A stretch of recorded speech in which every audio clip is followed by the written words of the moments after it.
You're looking live at Los Angeles Airport, where the columns have been lit up in Lakers colors, purple and gold, a tribute to Laker legend Kobe Bryant, who we lost tonight with 8 others in a helicopter crash in California.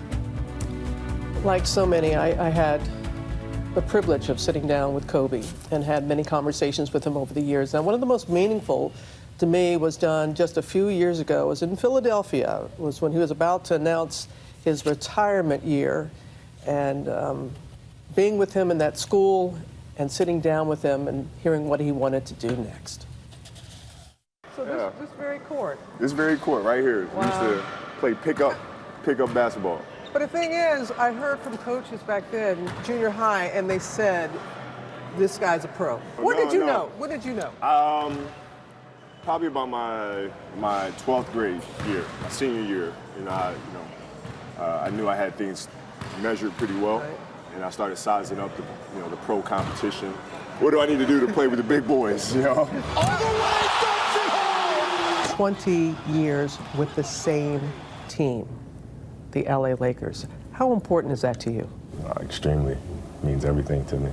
I was such a huge Laker fan growing up. I mean, like a diehard Laker fan. I had Magic posters, Magic T-shirts, had all the video cassettes of them winning championships, and it was my dream to be a Los Angeles Laker. And so, to be here for 20 years and to get to know some of my mentors, it's been a dream come true. I mean, I meet fans where, we're the same age, and they say, man, I was just coming out of high school. You were just coming to the Lakers. I was just starting UCLA. You were just starting with the Lakers, and now they're either executives at big corporations or movie studios, whatever the case may be.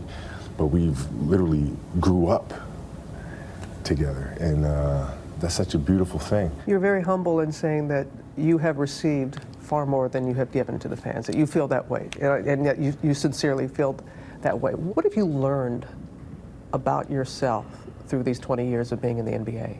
Wow. What I've learned is to always keep going. Always. There's been times, particularly early in my career, where it just feels like this is the end. But what I've come to find out is that, no matter what happens, the storm eventually ends. And when the storm does end, you want to make sure that you're ready. And so I've really learned to put one foot in front of the other, good, bad, or indifferent, because eventually that storm passes. You have talked about wanting to have your place in the history of this game. You said that from day one. That it was very important to you, that it wasn't about, yes, you've made a lot of money, yes, all that, but that was never your motivation. Right. Top 5 players of all time. Who would those 5 players be, and would you crack the starting 5? Sure. No, I would never put myself in the starting 5 ever. I'll put the people that I've actually learned the most from, being Jordan, Magic, Bird, Hakeem Olajuwon, and Jerry West. Those are the players that personally I've learned the most from. First word that comes to mind when I say these words, okay? Basketball. Love. Los Angeles. Home. Retirement. Peace. And legacy. Wow. Well, it's a good word. Wow. It is. It's an appropriate word like that. Always tried to wear purple when I was around him. He appreciated that so much. But do you all remember this? Before he sat down to do that interview, and this was before it's going to be his last season, he wrote that letter. Yes. He wrote a letter to the city of Los Angeles, where he played for 20 years.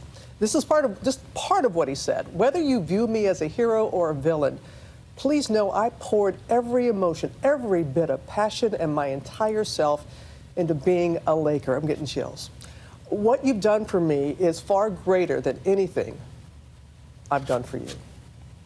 And the fans felt that. Yeah, they really did. Listening to that interview, Robin, I was struck by, and I think it's unavoidable, how incomplete Kobe's answer was on legacy, where he simply uttered, wow. Right. But I remember him also saying, there's a difference between what you do and who you are.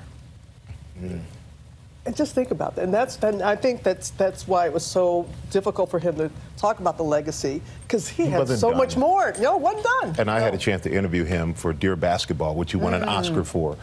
And it was interesting to see him take the same mentality he had as a basketball player and apply it not only in TV but also in business in general, and have the same type of success. Yeah. Amazing. An Oscar. Yeah. Only one to ever do it. Yeah. We have with us now Michael Wilbon, an ESPN commentator who knew Kobe very well. And Michael, I know that you had a very special relationship with Kobe. Tell us about that. Well, Robin, like you did, I had a front row seat to Kobe's entire career, from not long after those days at that high school gym you were visiting in Philly, through the final, days of his career as a Los Angeles Laker. And it was fascinating to see.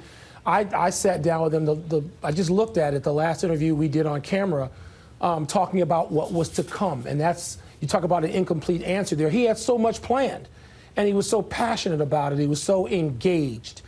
And, people have asked me today, what do you think of first? And the basketball is not what I think of first.